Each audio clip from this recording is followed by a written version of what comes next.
We're releasing this episode on World Autism Day, and we know and hope that our interview with Dr. Donna Henderson provides people lots more information and foundation for understanding how to care for and support autistic kids, whether they're living in your home or they're in your community or in your life. Our guest, Dr. Donna Henderson, has been a clinical neuropsychologist for over 30 years. And she has written a couple of books with co-authors, Dr. Sarah Whalen and Dr. Jamel White. One is This Autism? A Guide for Clinicians and Everyone Else? And the other is This Autism? A Companion Guide for Diagnosing. This episode covers general and specific topics across the autistic spectrum. We talk about definitions of terms. We talk about shifts in diagnoses and treatments. We talk about the medicalization of autism and then the unmedicalization of autism. Donna shares her own journey through caring for kids with autism, going from a place of really not being very interested because there wasn't a lot of information to finding deep joy in working with this community and then discovering autism in her own home. It's a beautiful conversation, but also an extraordinarily helpful conversation, which at the end of the day lands in a very interesting place. So many of the tools that adults can use with autistic kids are identical to the tools that they can use with kids who do not carry the diagnosis of autism. Listen and enjoy. Dr. Donna Henderson, thank you for joining us on the Puberty Podcast. Well, thank you for having me. Happy to be here. So we got to you through our friend, Debbie Reber from Tilt Parenting. And the reason that we so desperately and eagerly asked her to connect us with you is one of the biggest questions we got on the road in front of 55 schools and thousands of parents was, how do we support neurodiverse kids through puberty? And is puberty different for kids who are neurodiverse? And we did an episode with Debbie where we talked about some of that stuff, but it was a very 30,000 foot episode. And today we're going to talk to you specifically about autism and the intersection of autism and puberty. And I think if we could start, Donna, with you just sharing with our listeners a little bit about your expertise and how you come to be an expert on this particular topic. Sure, happy to. So I'm a neuropsychologist. I'm not autistic myself. I'm an ADHDer. And I had absolutely no interest in autism. I got almost no training in it in graduate school. It intimidated me, just didn't particularly interest me. So I avoided it for the first part of my career. And I found a lot of other mental health clinicians avoided it. So that sort of normalized it for me and made it feel like it was okay, even though it wasn't. And at a certain point, about 15 years ago, I realized, wait a minute, I can't avoid this. I need to understand autism. And I started to gradually learn it wasn't just me, that it's a problem in the mental health field, in healthcare in general. So many people didn't get enough training on this. So I learned more and more, particularly about autistic people who camouflage and aren't recognized as autistic. And I started doing it because I felt like I should. And I fell in love with it. These just ended up being my favorite clients to work with. It felt like really fun and interesting and meaningful work. And so I eventually decided to write a book, which evolved into 2 books with my co-authors, Sarah Whalen and Jamel White. And through this, I also learned I have some autistic people in my own family. You talked about camouflaging. The definition has also changed and morphed and evolved over the time from when you weren't interested until you fell in love with this topic. Can you help people understand the terminology a little bit and what was meant by the term in the past and what is meant by the term now? Yeah. I mean, I very, very roughly think of camouflaging as when your inner experience doesn't match your outer behavior. People think sometimes that camouflaging is a conscious choice. And like they could tell somebody, well, you don't have to camouflage with me, just stop. But autistic people who grow up camouflaging all the time don't always realize when they're doing it. They can't necessarily start and stop at will, although sometimes to some extent they certainly can do that. And we all of us non-autistics can relate to this, but we don't have to camouflage nearly as much as autistic people do, but we can vaguely relate to it. When you camouflage, you may stop behaviors that would feel natural to you. So you might want to be rocking during a conversation and you force yourself to not rock. That would be camouflaging. And it also could be forcing yourself to engage in behaviors that don't feel comfortable to you, like making typical eye contact, forcing yourself to do that. And it's all in an effort to fit in and to not be noticed as different. So when we use the word autism or autistic people, some people might be sitting there thinking, I thought I was supposed to say people with autism. Have I been saying it wrong? Am I using it wrong? I thought I was supposed to use Asperger's for some people and autistic for other people, right? Like the language and the definitions and the sort of respectful vocabulary has evolved rapidly. And can you help us, Donna, understand what autistic people would prefer personally? And again, it's sort of a dumb way to ask the question because I'm creating a monolith that's composed of many, many different human beings. So can you talk about like what's sort of considered acceptable or respectful language? Where are the pockets where people may choose different things? Like we had Jessica Leahy on recently to talk about addiction. And she's like, the accepted terminology is substance use disorder, but I call myself an alcoholic. I'm an alcoholic. That's how I refer. Right. So can you give us a sense of what that landscape is like in terms of vocabulary? Yeah. So there is no one right way to talk about any of this because, like you said, we're talking about, 140 million people worldwide. We're talking about autistics, and they all have their own preferences. So when you're working or talking or living with an individual, you ask that person what language they prefer, and you use that language, of course. On a grander level, there is sort of the medical model, which is person with autism. And many of us in healthcare sort of grew up with that medical model. So if somebody has diabetes, you don't say the diabetic, you say the person with diabetes, because diabetes is a disease and it's categorically bad and nobody in their right mind would choose to be diabetic. There's nothing good about it. And so you want to put the person first and note that the person is separate from the disease or the disorder.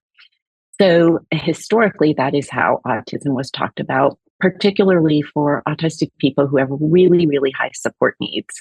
And their parents would talk about it that way, particularly. But now we have so many really bright, late diagnosed autistic people who say, I don't see this as a disorder at all. This is just part of who I am. And they often prefer identity first language, autistic person, and capitalizing the A there, capital A, autistic person. So that's identity first language. So because that's the population I tend to work with, I tend to use identity first language. So up until 2013, we diagnosed autism spectrum disorder separately from Asperger's, separately from something called PDD-NOS, which stood for pervasive developmental disorder, not otherwise specified, but which we informally called psychologist didn't decide or physician didn't decide. It was sort of for these instances when somebody was felt to be kind of sort of spectrumy, but the clinician wasn't comfortable making a call. So there's a lot of people with that PDD-NOS diagnosis that sort of falls under the autism umbrella. But in 2013, it all got combined into one diagnosis, autism spectrum disorder. So that's all we have anymore. However, if somebody was previously diagnosed with Asperger's and they want to call themselves an Aspie, of course, have at it. Okay, so what I was going to say, but now I have a different question. But what I was going to say is it's always fascinating to me to see where the vocabulary shifts. So pregnancy is not a disease, and yet the medical model calls pregnancy a disease, right? So much in the same way, we have so many physical and mental health challenges or obstacles or just paths that get diseasified. And there is a big push, I think, everywhere within healthcare and outside of healthcare to undisease them, which is happening in this field as well. And your follow-along thought about when this diagnosis becomes a badge of honor, a part of someone's identity that they want to say, I am autistic with a capital A, because there are a lot of strengths that come with having this brain type. And so I think that's a good place to start the conversation about being labeled as either autistic or being a person with autism and being in puberty, because the spectrum is massive and the experience of these kids and these families along this spectrum is massive. And so maybe we can start with just something very simple, like as Vanessa teed it up. Are there any common threads that seem to weave through this population vis-a-vis puberty that parents and caretakers and educators and healthcare providers and coaches and mentors should be thinking about? Is there any sort of top level way to approach talking about puberty with someone whose brain type is consistent with having autism? Yeah. So big questions. Big. Yeah. So you sort of asked two questions. I heard one I asked was like sort 12, maybe. I'm narrowing it down to two. I heard two. What is the experience maybe of a lot of autistic kids in puberty? And also what should parents and teachers know in terms of supporting them? Yeah, it's Right? basically the entire rest of the episode is what Sure. Karen just asked you. So and we've got 4 hours, right? And we've got 4 days, Donna. It's great. So I would love to start inside the body. Like I want to know because we've met before, we've talked before, and you shared some insights about what an autistic person's experience of puberty can feel like. In your experience working with autistic kids in puberty, what's your understanding of their experience in puberty that might be different than a non-autistic person's experience going through puberty? Yeah. So a few things come to mind. One is, well, obviously there can be a lot of sensory differences, right? People know about sensory sensitivities. One sensory difference that people seem less aware of is interoception. So I grew up being told we have 5 sensory systems, but we actually have 8 sensory systems. And one of those other 3 that people don't think about is interoception, which is your ability to sort of perceive and understand and interpret what's happening inside your body, particularly in your organs. And that helps us know our homeostatic emotions, like, am I hungry? Am I thirsty? Do I have to pee? Am I having a sexual urge, right? That's part of this. And interoception also helps us understand our affective emotions. Am I getting annoyed? Am I rageful? Am I a little sad? Am I super depressed? What are all my feelings? As we know, people who are going through puberty have lots and lots of feelings, and we can't manage those feelings if we don't understand them, if we're not perceiving them in typical ways, and we can't label them and talk about them. So if somebody has altered interoception, either too low, where they're not perceiving or understanding the signals, or even too high, where every little signal can feel overwhelming to them, that can make it more challenging than typical kids to go through puberty. So that's one thing that comes to mind. Donna, can you just share the other 2 in that bucket of 8. So we've got the basic 5 are smell, sight, hearing, taste, touch. You got it. Yep. Then there's interoception. What are the other 2? Proprioception? Yep. You got it. And should we tell your listeners what proprioception is? Please, because my definition will suck. Yeah. I don't know that mine's much better, but it's knowing about the parts of your body, your hands, your legs, your arms, your fingers, what they're doing and where they are. So if I hand you a glass of water, I intuitively know how high to raise my arm and how much force to push forward with. If I'm climbing up and down stairs, I intuitively know how high to lift my legs. My daughter, who has proprioception differences, tripped on stairs till she was like 18 years old. And it was sort of a family joke. It was just amusing. She never hurt herself or anything. And it took me forever to realize, oh, that's a sensory difference. Yeah. I mean, I think of it as like your sense of yourself in space, like in the outside world. So like I have 2 kids who, when you walk down the street with them, always veer in front of the other people they're walking down the street with, because they're just like not aware of themselves in space in relationship to other people. It causes like a lot of really pleasant arguments amongst my 4 children as 2 members of our family are cutting off the 2 other members of our family. So that's always really, really fun. In puberty, proprioception shifts because your body is physically changing size and you often don't know where you are in space. I mean, your hands and feet grow first, then your legs and arms, then your trunk. And when you have those big hands and feet and those long legs and arms, but your trunk is still smaller in proportion, it can be very hard to navigate around the world. So that's so one way. Interesting. Donna, what changed at 18 that your daughter stopped tripping on stairs? I think she just sort of, her nervous system developed to a point where, her proprioception just, improved enough, or she had enough practice going up and down stairs. But Cara, I never thought about it that way before, what you just said. And that's really interesting. And it also made me think social expectations change around that time too, as far as personal space. And, how close you might stand to somebody or how you may or may not touch somebody or be touched by somebody. It changes around the same time. So there's a lot happening there. And I keep thinking about also the hugging.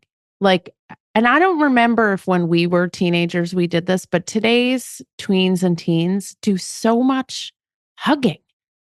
It's so fascinating with each other, with adults. Like I'll meet friends of my kids who I literally am meeting for the first time, and they'll reach out for a hug. And I'm like, okay, if you're okay with it, but it's so the tactile, and also, I mean, kids are constantly you think about preschoolers constantly touching each other and pulling on each other and playing with each other. And it sort of seems to happen all over again in this puberty stage. Donna, is there a place, is it both awareness of how you want to be touched and also whether or not other people are welcoming your touch? Is it both those considerations for autistic kids going through puberty, or do you find one way or the other seems to be more of a consideration? I think for more of the kids I've worked with, they are uncomfortable being touched by other people, even moving down the hallway in middle school and being jostled by others. And most people don't find that to be pleasant. Right. But for us non-autistics, we can blow it off pretty quickly. It's not a big deal. But for a lot of these autistic kids, that might be enough, or being hugged by even a friend unexpectedly, that might be enough to put them in neurocrash for the rest of the day, right? And not be able to shake it off. That's a term I have not heard before, neurocrash. I love this term. It was coined by an autistic man named Ron Kaufman. And I think of it as a more grown-up word for meltdown, It's a great word. Right? It really is. Because, a lot of these kids who are going through puberty and older, everyone older, people who are autistic especially, you can be in sensory overwhelm. You can be in social overwhelm. You can be in overwhelm from the flexibility requirements of your day. And then your nervous system gets to a point where it's like, I'm done, right? And that's, neurocrash. What's the third I don't think we got Yeah, to the the third last- of I know. the. last It sentence. was the third bothering me slash too. I know. I was eight. like, we're going to finish this podcast and we won't get to the third. Okay. So before know. we cut you off again, Donna, what's the third one? It's vestibular functioning. And that is more about your trunk and your head and knowing, if you're upright, if you're spinning. So kids who get car sick easily or crave being upside down all the time, they have altered vestibular functioning as opposed to the parts of your body. So that's very interesting because one of the sort of stereotypes, old school stereotypes of someone with autism, a young kid with autism might be a kid who is literally spinning, right? Yeah. In space. Yep. And Yep. is that because their vestibular reflex, their vestibular how would you phrase that? It could be, yeah. It could be vestibular sort of seeking or craving behavior for sure. Yeah, that's fascinating. Absolutely. I also think of it just under the general category of stimming, which can be either, sensory craving or some kind of repetitive behavior. The repetition feels good. We take this group of kids who, most of whom share interoception in differences, right? Many of them do. Yeah. Many. Yeah. And then some vestibular, some proprioceptive, although there's a big Venn diagram overlap between people who don't have the diagnosis of autism and people who do, and all these different sensory issues, right? And now let's apply that. Maybe we can focus on interoception a little bit. Let's apply that to your body is changing. Like it's physically shifting. Right. Can you walk us through how a parent or caretaking adult might best engage a kid in conversation about their changing body when it's, there are enough challenges as it is when kids are able to access their awareness of how their insides feel. Most kids, regardless of whether they carry the diagnosis of autism, don't have words for it until they are getting older. So that's a hurdle. But how does one help a child who is struggling to figure out how they feel internally with a deeper understanding of what's happening internally? Yeah, it's really challenging. One thing I would say, I find myself telling parents all the time, stop asking so many questions that are really hard for your kid to answer. Like if you're constantly how did that feel? How do you feel about that? Does that feel good? And if your child is constantly like, I don't know, fine, like not giving you some of that might be teenager, right? But if your child is neurodivergent and has low interoception, then it's like you're saying, what color is your breath today, honey? That's that's what it's like for them. By the way, this is great advice for caregivers of all kids. Like I remember when one of my kids was little and like he was language delayed, and the therapist was kind of watching me interact with him, and she's like, just stop asking him so many questions. And like, why are you asking a question and then another question on top of it? Just give him a break, give him a chance to like think and answer. And it was the best advice ever. Yeah. And so I think this advice, Donna, it's like, what color is your breath? That would be an amazing poetry prompt. Amazing question. So instead of showering them with questions that they may or may not be able to or feel comfortable answering, what is another way to help build that granularity, that awareness without kind of backing the dump truck up on them? I'll say two things. One is not necessarily helping that directly, but is so important, especially for these kids. And that's remembering that there are two nervous systems communicating with each other when you're with your child. And it's one thing to be aware of the words that come out of your mouth, but it's just as important, if not more important, to be aware of your own nervous system and to just have a peaceful nervous system to whatever extent you can cultivate it, and to lend that to your child, right? And when you are on edge and you are anxious, to try to be aware of that and manage it or separate from your child for a little while if you can. because your nervous systems are constantly connecting and sharing things, and anxiety is contagious, calm is contagious. So just keeping that in mind. And the other thing is, and I cannot stress this enough, it's true for every kid, but especially for our neurodivergent kids, validation. It is unbelievably important. Our neurodivergent kids get invalidated all the time, inadvertently, right? By well-meaning people. You're so sensitive. It's not that loud in here. Why didn't you say hello to them? Why can't you be more social? Like, just we tend to talk like that to our neurodivergent kids, and it invalidates them. And it's like tiny little traumas all the time that add up. And so, first of all, stopping that to whatever extent we can, which, we just have to try our hardest, but then to validate their experience. We're drawn to people who validate us. And if you validate your child, then after they are going through puberty and they become like full-on adolescents and young adults, they will see you as a safe person to come and talk to. They will take counsel with you. They will tell you what's going on in their lives if they see you as somebody who's validating. So you are like, it's like putting money in the bank for later on. So what I'm hearing is the advice that we give parents across the board applies very much to kids with autism, which is being quiet, zipping it, and validating are keys to not just future open communication, but also to not being part of these little micro traumas that they carry with them.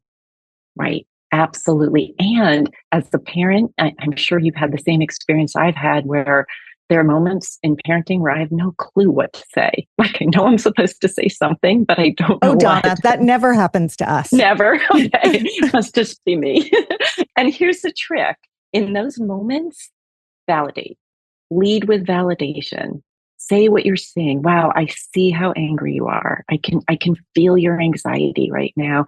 And boy, I'd be feeling angry too if I was, seeing this situation the way you're seeing it. I promise it will never lead you wrong. To start there, I'd be angry too if I was my child. Donna, I want to speak for a minute because you touched on it earlier, and I'm honestly really curious, and I think it would be helpful for our listeners. We talk about crushes and we talk about desire and urges and lust and sexual curiosity. And I'm curious about, how does that play out for kids who are neurodiverse? Is there a discomfort or fear about it? Is there a way to explore it? Like, as kids are getting comfortable or not in their bodies, and there's new urges and they're in new dynamics with other people, what's your understanding of how we can best describe and support kids as that side of their development happens? Yeah. So, neurodivergent kids can run the gamut from, typical feelings and ways of expressing them to very unusual feelings and ways of expressing them. So, I'm going to give you two examples that I commonly see. One is in these low interoception kids, they may be having very low urges for sexual or romantic interactions. And so, I don't know if you've heard the term aroace, aromantic, asexual, So when I hear somebody's aroace, it's possible they're not autistic, of course, and somebody can be aroace for a variety of reasons. But autism crosses my mind as a possibility. Maybe they have low interoception and they're just not feeling many different feelings very strongly. And sexual urges is just one of many, right? And the other is not about sexuality, but about gender identity.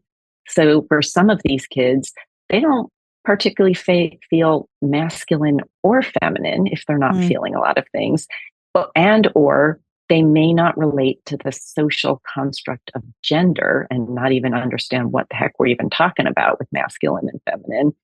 And there's a term I love called autigender, AUTI, like autism, hyphen gender, autigender, which basically means I can't separate my gender for my autism. I'm not cis, I'm not trans, I'm just me, right?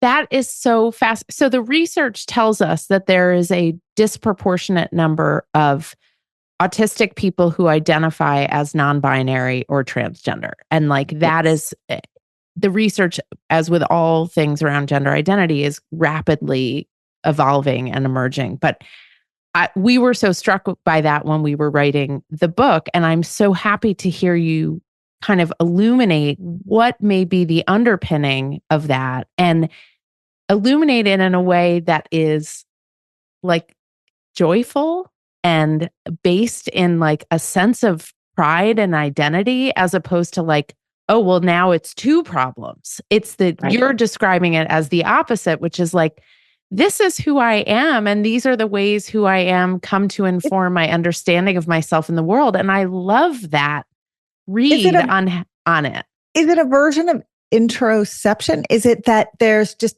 no desire to label that sort of internal feeling, or is it separate from that? I personally don't associate body gender with interoception as much as not relating to the social construct of gender. Yeah. But I don't know, in part because I'm not autistic and in part because this is also new. You know? So one of the things that I appreciate about this part of the conversation is helping reframe for people what is traditionally, things that have traditionally been seen. And you talked about this earlier, Donna, as a problem or an issue or something to be fixed or dealt with or treated. And as someone who works with autistic people, I'd love for you to talk a little bit about how the world is changing in terms of like that perspective on treating or fixing neurodiverse people and ways in which we're like, no, this is who I am and how I am, and I'm going to move in the world as my authentic self, and I don't need to fix it. Can you share with people a little bit about that? I think it's a shift in thinking. Correct me if I'm wrong. Yeah. Oh, it's a big shift in thinking. I mean, it's not happening fast enough, but it is happening quickly, and it's very exciting to see. When I was in graduate school, and even for years after that, the idea was, oh, if you diagnose autism, that means you send somebody for social skills training, and the goal was to make the person look less autistic, to teach them, for instance, to make what they would call good eye contact, as if eye contact could be good or bad, right? And now there's a shift to it. Once we understand somebody's autistic, we think, well, how can we help that person live an authentic life while being functional in the world, finding balance, right, with the world? So I don't, regularly send people to social skills groups, for instance. I would much rather they're in a group with other, for instance, late diagnosed autistic people, sharing their experiences, processing their trauma, comparing notes on how to disclose, all of those kinds of things. In the world of pediatrics, the way it was always taught was about mainstreaming, right? Mm-hmm. So very similar concept. The goal being that kids get mainstreamed back into classrooms where they are able to thrive with all the other kids. What's the philosophy there now? Where have things shifted? I don't know if I can answer that, because school systems are all so different, and there's public schools and private schools. And, even here in the DC area, there's just a tremendous variance. I think the reason I ask, and I don't have an answer either, and the reason I ask is sometimes when we look back through the retrospectoscope, we think, okay, that was horrible. What we were doing was I can't believe that was our social policy, our healthcare policy, or whatever, right? And it's just cringy. In this case, I do think that there was a real concerted effort to do right by people whose social sensibilities were different, in an effort to, this is what those social skills classes were all about, and mainstreaming is all about. Like, how can you help people come into the fold so that as they get older and individuate and become independent and all that, they are like rolling through life and everything's hunky dory, right? Yeah. And there's a balance between that and honoring who someone is at their core and sort of recognizing there are lots of different lives to live. And so I think this is one that it feels to me 10 or 20 years down the road, we're going to look back on what we're doing now and have questions there too, because it doesn't feel that there is one right answer for, first of all, there's no one type of person who fits into this category. It's a very, very diverse group of people. And so there can't be one right solution. And it feels to me, does that add up? 100%. And for me, it's not that, historically, all the onus of responsibility to change was on the autistic person. Non-autistic people weren't doing the changing, right? Yes. But we also, it's not practical to expect, that the whole world is going to change and that autistic people can fully be their authentic selves all the time. So can I share a personal story that relates to this? So in my dinner table, on my side of the table is me and my youngest. We're both non-autistic ADHDers, the ADHD side of the table. And the other side of the table are my two autistic kids who are 25 and 23. My husband sits at the head of the table, and he's not part of this particular story. So one day, my ADHDer was telling a story, and my two autistic kids, who are, just to give you a snapshot, my oldest is in a PhD program. My middle one is in college, and they're out there in the world doing what they need to do. Anyway, so she was telling a story and they weren't making any eye contact. They were looking down the whole time while they were eating. And as a non-autistic person, that felt disrespectful to me. So after a few minutes, I said, hey, autistic people, how about some eye contact over here for the non-autistic people? Because that's how we talk in my family. And they laughed. And then they put me in my place, rightfully so, by saying, we make eye contact out there in the world because we have to, and we're good at it, but we hate it. Why should we have to do it in our own home? And they were right, of course. They shouldn't have to do it in their own home. But also, that doesn't mean I was wrong for wanting eye contact. That's right. There's no right and wrong. And it's about having these open, respectful conversations to try to find something that works for everyone. And that's what I want for the families of the autistic people, for your listeners, parents, just to be able to have these conversations. So Donna, how do we foster that in our families where we don't have autistic people, in families where we maybe have a situation like yours, where there's a whole buffet of folks sitting at the table?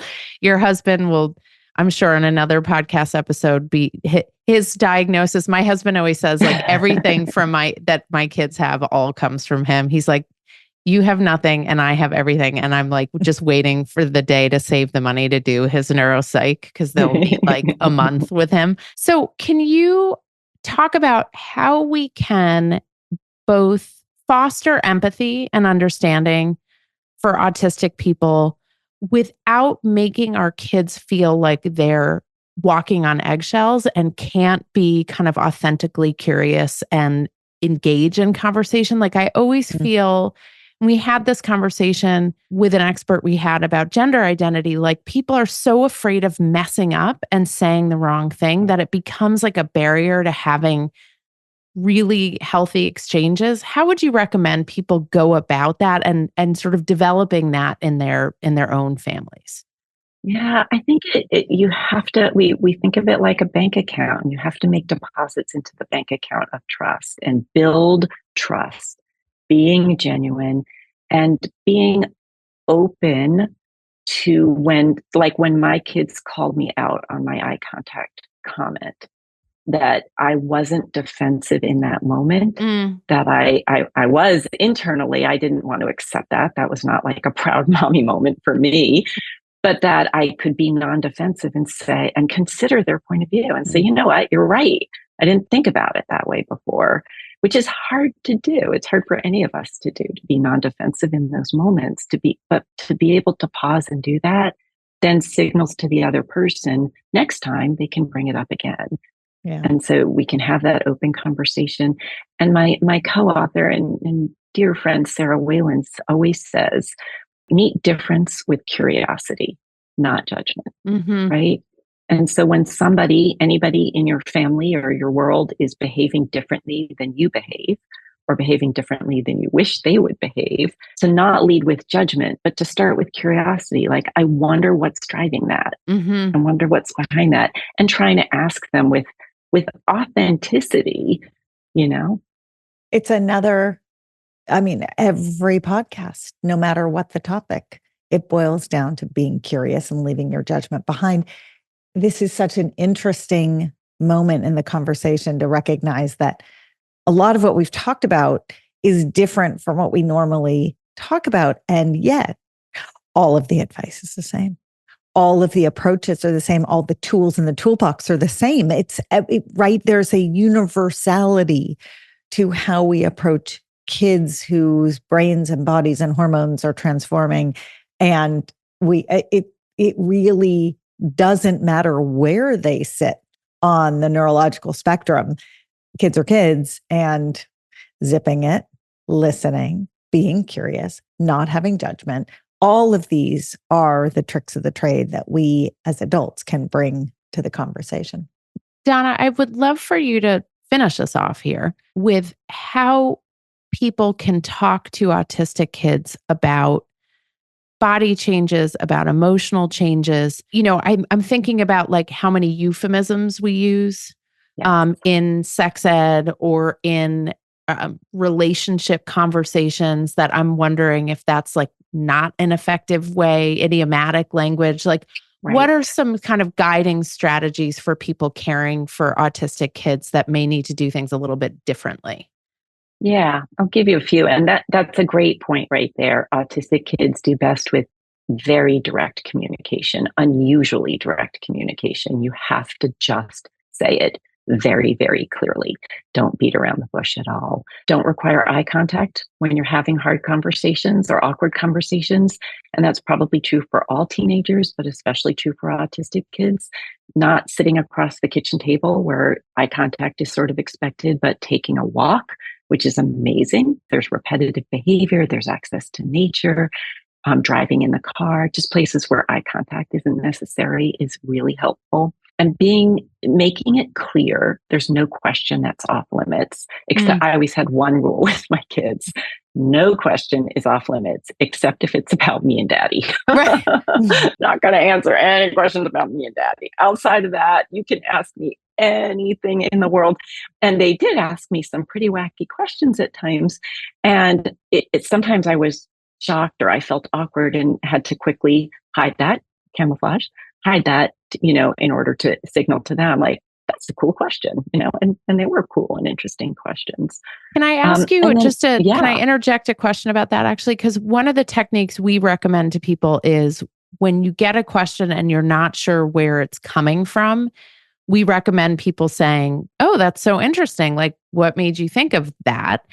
I'm wondering if that question works, is successful. Is this a successful strategy for autistic kids, or if somehow that sort of like puts them on the spot in a way that might feel uncomfortable? Like, if you're shocked by a question, is that something that would work? I think that it just depends on the kid. There are some autistic kids that you absolutely could ask that of, and others that, you can't, and you have to know your own child and how defensive they are and what kind of communicator they are, and do some trial and error if you're not sure. And what about, we know that people with disabilities are at higher risk for sexual abuse and predation. And I'm wondering, with respect to autistic kids and prevention of sex abuse, what are same strategies? Are there additional things that you would recommend people employ to help keep their kids safe? Besides sort of obvious things, the one I really highlight with parents, again, I hate to sound like a broken record, but the more you are a safe person, the more you validate, the more you signal, you can say anything in the world to me and I will not be shocked. I will not judge you, because what we want is for these kids who are at high risk of not just sexual victimization, all kinds of victimization, right? Yeah. To to tell us, their parents, when something is happening, when something's out of the norm, when something doesn't feel right, to keep those lines of communication open.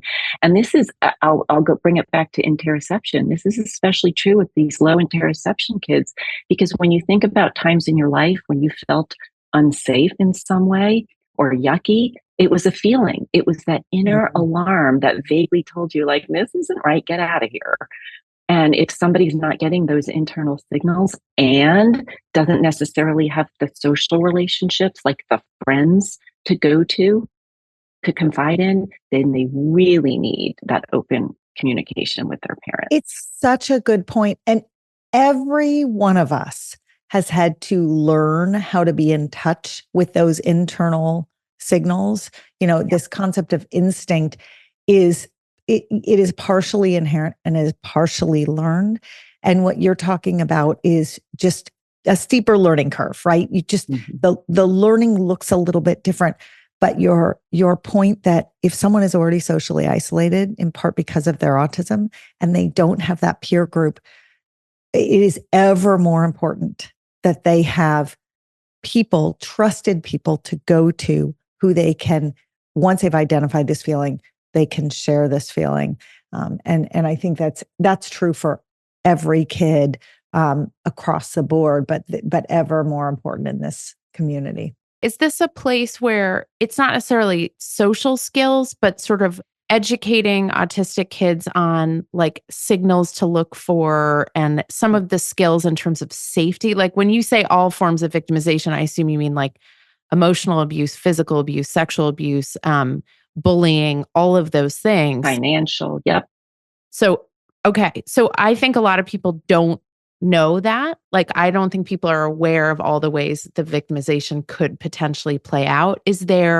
Are there opportunities for caregivers of autistic kids to help build those kind of like, if the spidey sense isn't kicking in, right? The interoception, are there ways to build those while allowing for kids to still be their authentic selves in the world? I think it may be in terms of stories that comes to mind, reading books, telling stories where maybe one person wasn't acting kindly towards another person, and what were the signals, because kids learn a lot from stories and from play, acting things out, all of that sort of thing. It's not in one conversation or one technique, but many, many conversations and one of the things that we think a lot about is what not to say to people, to the kids themselves. And this is, this comes up around sexual orientation, gender identity. What are some things that you wish people would stop saying to autistic kids, about autistic kids? Like, what are sort of Emily Ladau, who wrote a wonderful book called Demystifying Disability, has like columns of like what to say, what not to say. Do you have any that come to mind for you that you'd love to kind of educate our listeners about? Oh, that's a good question. One that just ran through my mind is, you're so sensitive, right? And as an ADHDer, I got that one growing up all the time. And it just, every single time, it made me feel less than. It made me feel so inadequate. And I internalized it over time to truly, at 58 years old, successful by any metric, I still fight that feeling that I'm too sensitive and that it's not my nervous system, but a character flaw. I fight that every day. It's so damaging to kids. And these kids are sensitive. They have sensitive nervous systems. They're sensitive to the external world. They're sensitive to the internal world quite frequently. That is not a character flaw. That's their nervous system. So I'm sensitive to the phrase, "You're so sensitive." Yeah, mine is "Don't be so dramatic" or "Calm down." I'm like, if I had $1 for every time. But I think helping kids understand that it is their nervous system. It is that they like that it's not, doesn't make them a bad person or a good person. It just, that's how they're wired. I think it sort of neutralizes the judgment, because kids love the science. Like they love understanding how people's bodies work. And I'd like that language a lot as a way of kind of a non-judgmental way of framing it. Right, right. And in fact, when you actually understand that you were born with a very sensitive nervous system, then you realize I'm not, quote, too sensitive. I'm actually really strong. I'm stronger than most people, right? I move through a world that is, as one patient said to me recently, loud, sharp, and pointy. She said, the world is just loud, sharp, and pointy. And I think that there's a real strength there. And to recognize that strength is very powerful. I mean, in much the same way that we tell kids who are allergic, your immune system is simply too good. I mean, and that's the truth, right? They go to 11. In many ways, that's what you're describing here. And it is true. These are, I'm so glad we're moving away from the medicalization of all of this and talking about the spectrum of behavioral and social and experiential circumstances for kids and adults who live with autism. And it's a wide-eyed look at not just non-judgmental, it's like a beautiful, inclusive, excited to bring you into our fold in whatever way works for you view. And I think all of our listeners are so fortunate to have your perspective. Donna, thank you for sharing your work and your world and your experience with all of us. I know there will be lots of follow-up in terms of questions and conversations, and we look forward to hearing more from you in the future. Well, thank you so much for having me. Fun conversation. You guys ask great questions. Thank you, Donna. We absolutely love hearing your feedback and getting all your questions. So anytime you want to be in touch, email us at thepubertypodcast@gmail.com. If you're looking for great puberty products like the shorts or the socks or the bra, you get the theme there, go to myumla.com. If you want more content, you love what we do on the Puberty Podcast, and you want to have us come speak or learn more about our book or subscribe to our amazing newsletter, The Awkward Roller Coaster, go to orderofmagnitude.co. Remember, it's .co because we don't have enough money to buy .com yet.